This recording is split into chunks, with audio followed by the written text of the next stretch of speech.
Welcome to our podcast, Shockers Learning Out Loud, where we talk about the fear, the excitement, the setbacks, and most importantly, the accomplishments that come along with being an adult learner. That was your host, Dr. Pamela O'Neill, and I'm your co-host, Dr. Amber Anderson, and we are the Office of Online and Adult Learning. Although our department merge happened recently, Pam and I have been having fun collaborating for years. We have one goal at Wichita State, and that's to advocate for our online and adult learners. Our students are working full-time jobs, caretaking for a family member, raising families themselves, and involved in the community. So, needless to say, their time is limited, and we know that, and we've been there, we get it. Our office wants to advocate for your success, so stay tuned for the voices of your adult learning peers as we unpack funny fails, inspiring wins, and mostly the adult learning experience.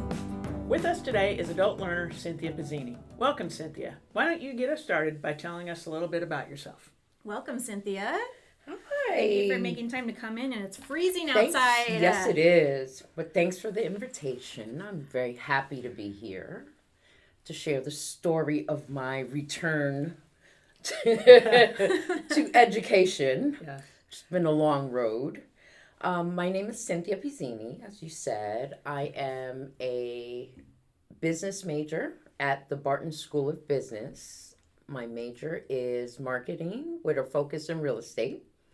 I've recently added a minor in sports management just because I Go didn't think, Chiefs! I didn't think the business part was enough, so I added a little bit more on top of there. And I am 52 years old. Nice. We're like age sisters because I turned 52 in November. So, yeah. Awesome. You look a little bit younger than me, though. You look young too, Pam. She looks younger. Because I keep active. Okay. I Yes. don't stop. Ah, That helps a lot. So how do you stay active? What do you do?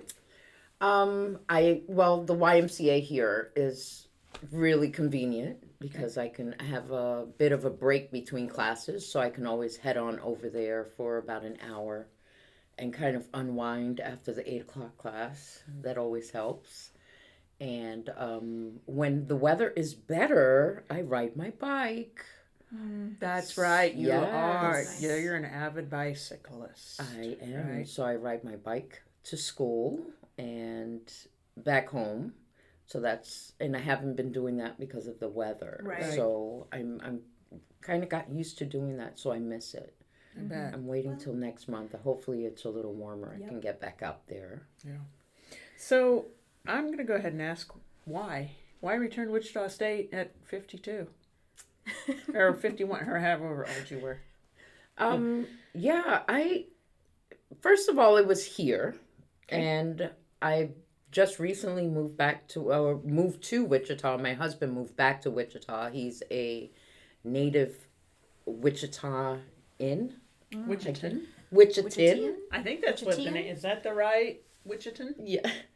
We're going with it. He's from Wichita. Yeah. Well, he dragged me back here. So it's between Wichita, New York, which is my hometown, and Wichita 1 for a few different reasons, and one of them being cost of living. Oh, Sure. So we moved back, and I was offered a position when we got back to the States after we had been traveling for quite a while. And I had all the qualifications except for the degree. So could not get the position. Awesome position. But that kind of motivated me. It happened one more time after that, and then that really kick-started Never everything. Again. Really kick-started it. You're So not the that only was adult it. learner that has that experience. Yeah. So it's kind of one of those things. Even with, all the experience I had was ticked all the boxes, but that one thing kind of like stopped the train. So that was the main motivator for me. okay. And the fact that I live across the street. I had no excuse. That's cool. Yeah. So Very that easy. was the why. Okay.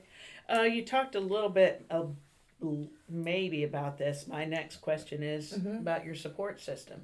Who is your, here at Wichita State, and then maybe outside of Wichita State, we've all recognized, I know when Amber and I have talked, our support system and how important that was. Who's your biggest cheerleader or who inspires Yeah. you? Who inspires Ooh. Cynthia, the world traveler? Yikes. Inspirations. Let's see. My son inspired me when I said I was going back to school. He was the only one who didn't flinch. He was like, "Oh, it's about time." Oh, good. good for him? So that's he's a big one. Let's see. My grandkids, of course, because I had to beat them to college. Sure. So that was another why. Okay. Yeah, because they're almost there, so I had to get in before they did. My husband is a huge support system. Yeah, Nice. he's very patient. I have very little time now, and I kind of don't overschedule, but it's just a little bit too much going on sometimes for him when he has a break and I absolutely don't have the time. Or when So you he's get very, asked very patient. to come do a podcast. Right, come on campus and hang out with No, I us. do a lot of stuff. I'm always on campus. She does, and So- she does our photo shoots and everything. Yeah. And I'm she's a always team here. player. Right. So, and this office is a big support system for a lot of us adult learners. It's nice to know you have somewhere to go. Right. I've often thought about that. I came to Wichita State in 2002, and I talk about this office not existing. One Yeah. restaurant in the RSC. Yeah. Yes. It was a lot Back in smaller. our day. But we still had that support system. There Right. were the professors and Faculty staff member. members. And Right.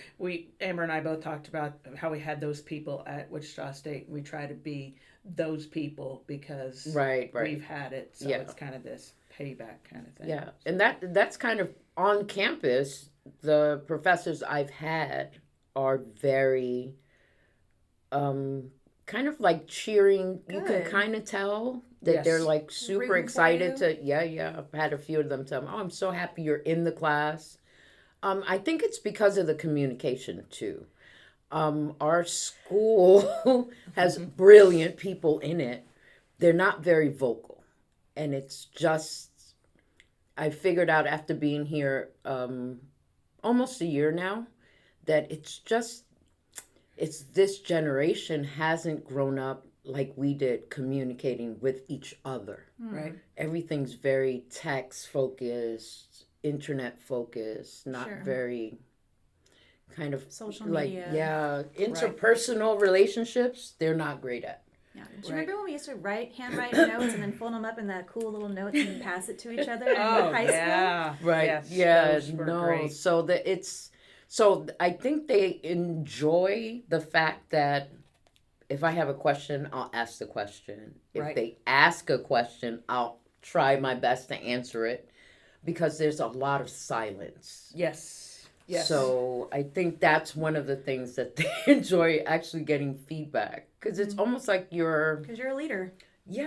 and just I feel bad for the professor. You're up there and you're waiting for feedback. You want to know if it's if your material is landing. Right. Well, and I You think get silence. so. I've been yeah. in front of that before. I've done that where you're presenting or something, Right. and you face that, and you know how daunting that is and how bad that feels. Yes. And so you are the one giving that voice. To where I think sometimes a traditional student is just kind of intimidated. And, Cricket. That's yeah, It is big time I cricket. think that's another cool thing about adult learners too, because they are the leaders of the classroom. They have the experience, and they're pulling in real life examples, and they're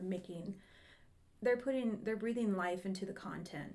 Well, Amber, you just said something that I've often said that adult learners bring is that experience. And sometimes maybe the reason the students aren't answering the questions, they don't know the answers or don't have anything to contribute because they haven't felt that. They haven't seen it. They haven't experienced it. That too. So that's I've taught at WSU public speaking a couple times, and I've been able to see adult learners like yourself. And every time there was an adult learner in the classroom, the traditional students just kind of gravitated towards that adult I get that a learner. lot. Do you? Yeah. Yes. I get that. I have one class where the instructor's very brilliant. a little bit. Like socially awkward or shy, No, quiet, not at all. quirky? She's, quirky. But also, I think the way the material is presented is very elevated. It's like a kind of, you need to read the room. Yes. And it's very possible. It's the only way she knows how to conduct a class. Right. Mm-hmm. Perfectly fine. But it's going over the head of a lot of the people. So, I'm good at not necessarily taking written notes. This class requires a lot of graphing. Mm. I have every graph. And I've compiled this, and it just gets bigger and bigger and bigger. So after every class, I just share it out with everyone. See. So everyone gets the graph. Because I can explain it in graph form, where the professor really explains it, the spoken word, and she explains Different the concepts, and totally different style. But the visual is what helps a lot. So it's kind of like... Do they like it? Do they? They love it. Nice. And it's I can only colorful, imagine. and it's, it's it's fun. You got to make it fun, because it's not a fun subject. Sure. Yeah. You have to be creative. Yeah, of course. I've had, when I was doing my doctorate, I would do my dissertation, and oddly, I was a young person in class, and everybody had like 10 to 15 to 20 years on me. And not only would they breathe life into the content and break it down for me like maybe my mom would, or like they're just so relatable. I would also do things like bettering my life in other realms too. Like I signed up for a nutrition class and I lost some weight. I mean, it's like all encompassing. It's not just academic stuff that you can learn from adult learners, because they're all knowing. Yeah. So Not quite. That's why we're most here. knowing. My travel comes up quite a bit in most classes, because in every class, the first week you have to introduce yourself, and it's what I've done the last 20 years is travel. So it's a big part of my introduction. Right. So, and it comes into play in a lot of the different subjects. English, even in economics classes, when we talk about international business and markets, international markets and tariffs, and I've experienced it. I've actually lived it. I know. So Cynthia's it like makes in Dubai. it. My experience was. So it makes it a little bit more relatable to people. Also, when you hear someone who's actually lived it and can explain it more than just what's in the book. Right. So it makes it more 3D. So the concept comes across a little bit better, and it's not just a fantasy that you're reading in the book. It's relatable. It's real life. It happens. You're describing a lot of the advantages of being an adult learner. We always talk about all the different advantages that we have. We do. But there are some challenges. Do you agree, disagree? What are your thoughts on... What's your perspective on...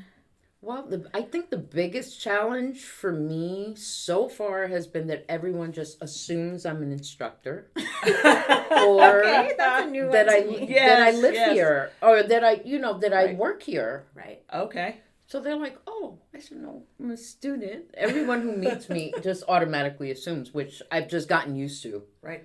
So it's just one of those things, which is. I wish I get the discount and the benefits and everything else, but until that time. Right. Yeah, so I just have to explain that over and over all the time.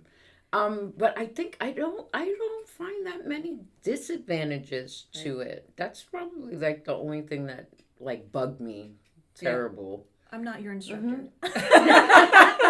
need a t-shirt. I am not your instructor. Right. Yeah.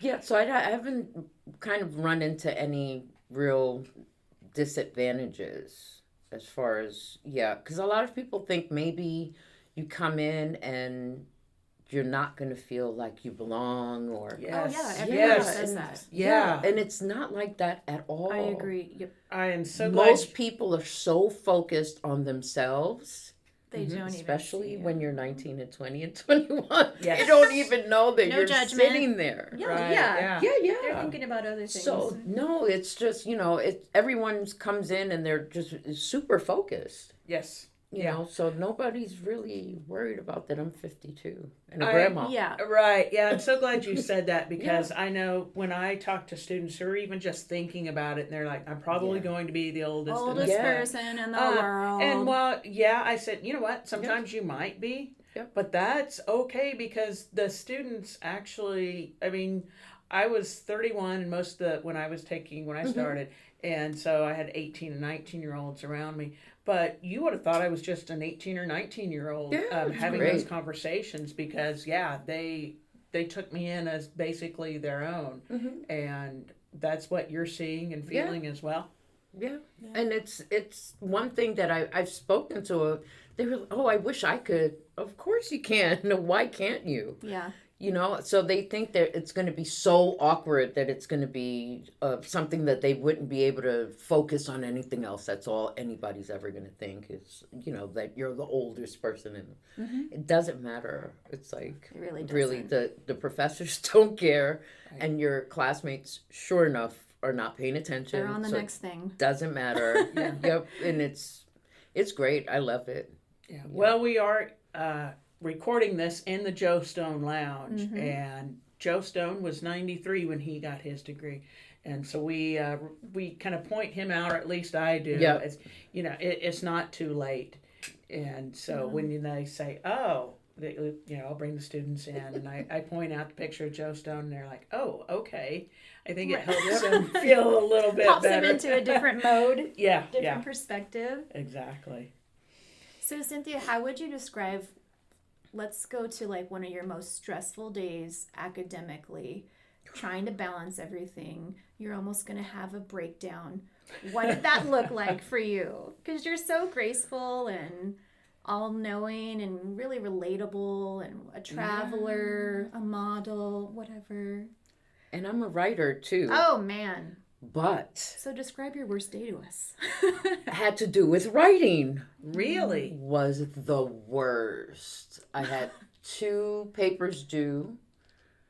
And of course I was trying to work and juggle and do the time kind of slipped by me. So now I'm like, I have to finish both.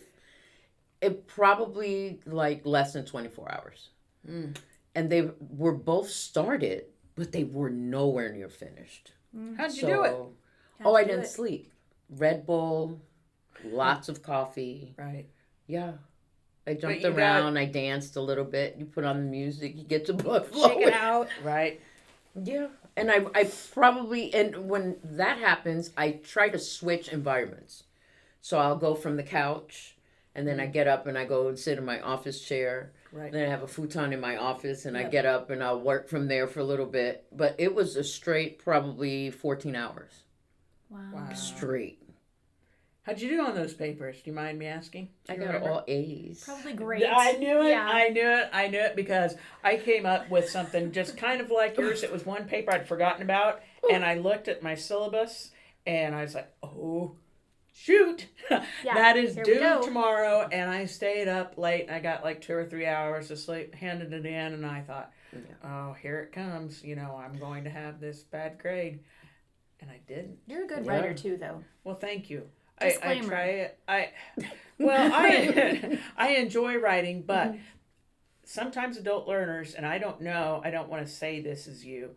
I came from this, I'm not good enough kind of feeling, or that I had to prove myself. Would you say you would feel that way, or is that not? No, that's not in my DNA. Man. I can't. I'm I jealous. can see that. Yeah, I can see that about you. No. Yeah. And everybody tells me, they're like, I waited 30 years to come back to school. Right. Yeah. There is no way I'm not going to do well. I am not taking a class over again. I'm not, no. Yeah. There's no stopping.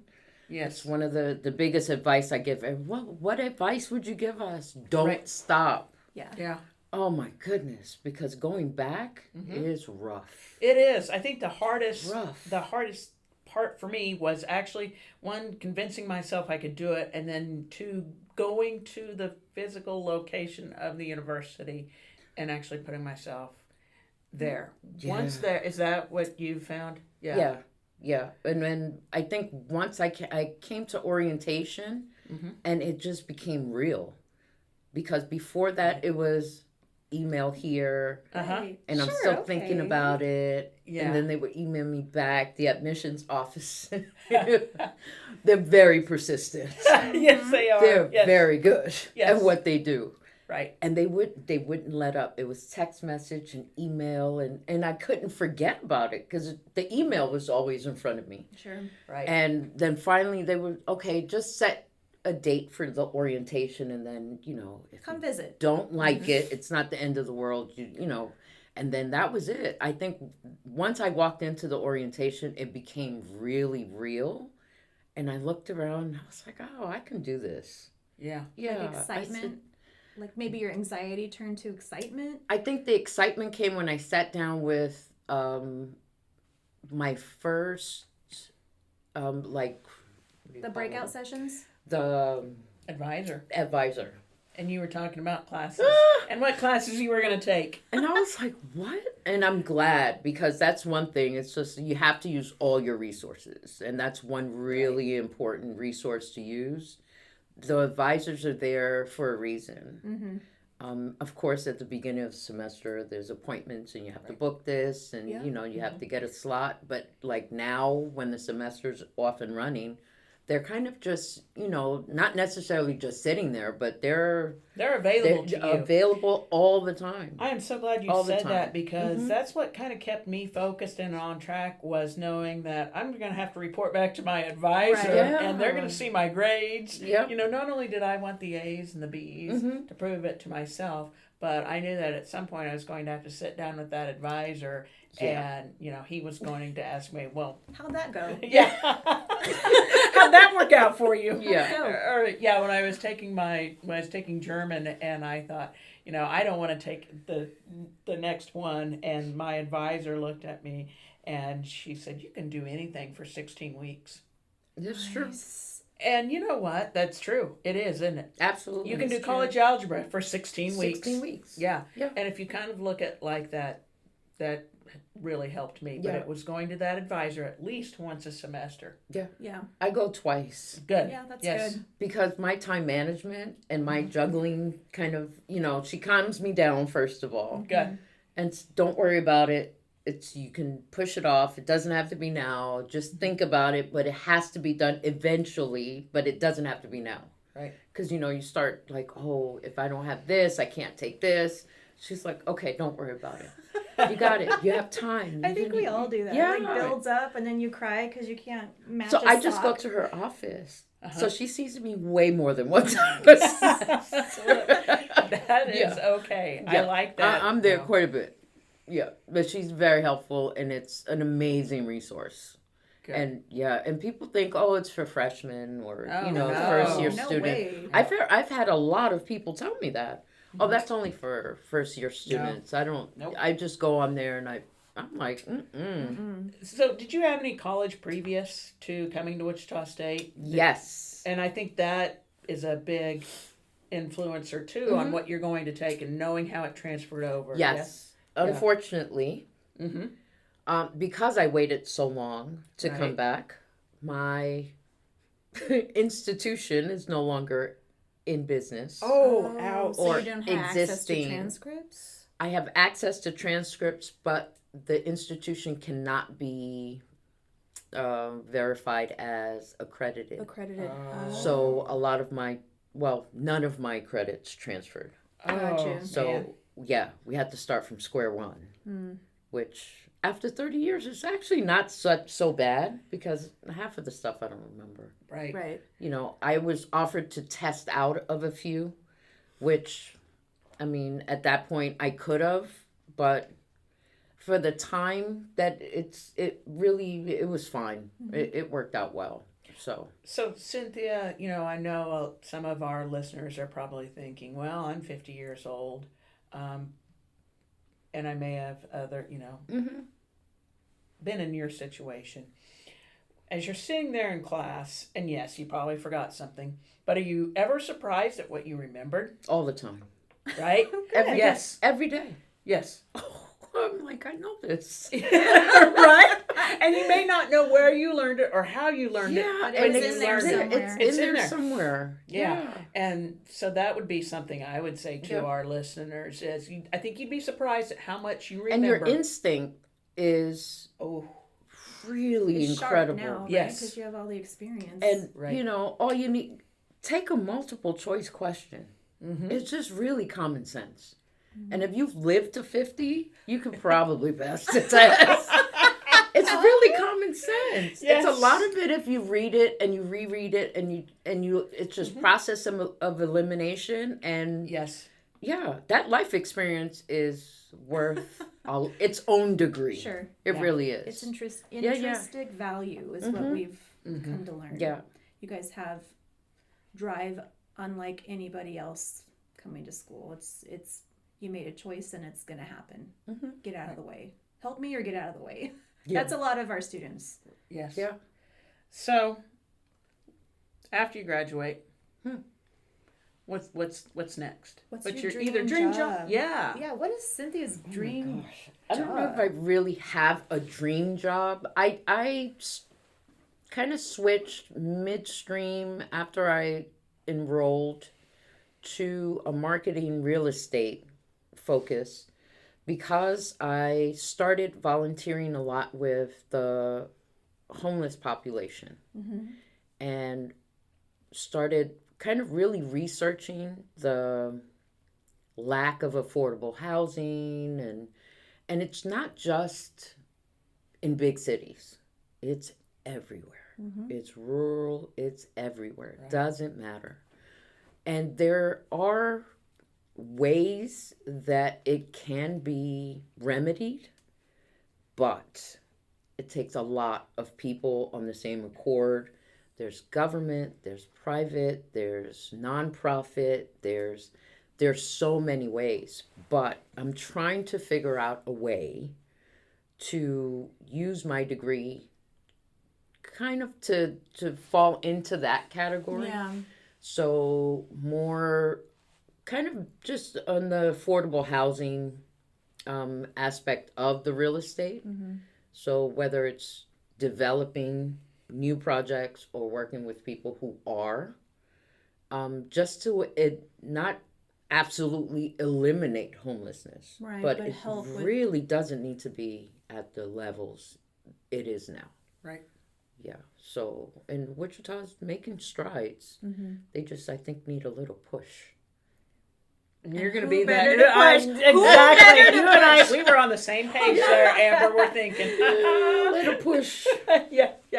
Yeah, unfortunately, my dad, he struggles with PTSD and anxiety and depression from, he's a vet, and he always tells us, if I didn't have you guys or the VA hospital, I would be homeless. I would be out on the streets because I wouldn't have had the knowledge to get medication or ask for resources. So yeah, the resources are a big thing. And sometimes even when the resources are available and obtained, the mental health part of it, it's like a chain that keeps breaking. So you can get, the help, but you have to kind of have someone that's really, really in your corner that's going to keep you on the right track. Like an advisor. Yeah. Yeah. Yeah. And you could do that. Yeah. Oh, that's exciting. So, yeah. We talk, Amber and I do a lot about the resources and being here for our students so that we can show them the resources, that we can be those kind of people for our students. Right. And so you're wanting to take this probably one step bigger or outside the community and be that resources and know that person and do all. Am I hearing that correctly? Exactly. Yeah. Wow. I was first generation. College student. Well, so am I actually. Are you? A lot of mistakes. Yeah. Yeah, we often talk too about being a first generation college student. Any advice for first generation college students, or what has that experience been like for you? Can you speak about that for a little bit?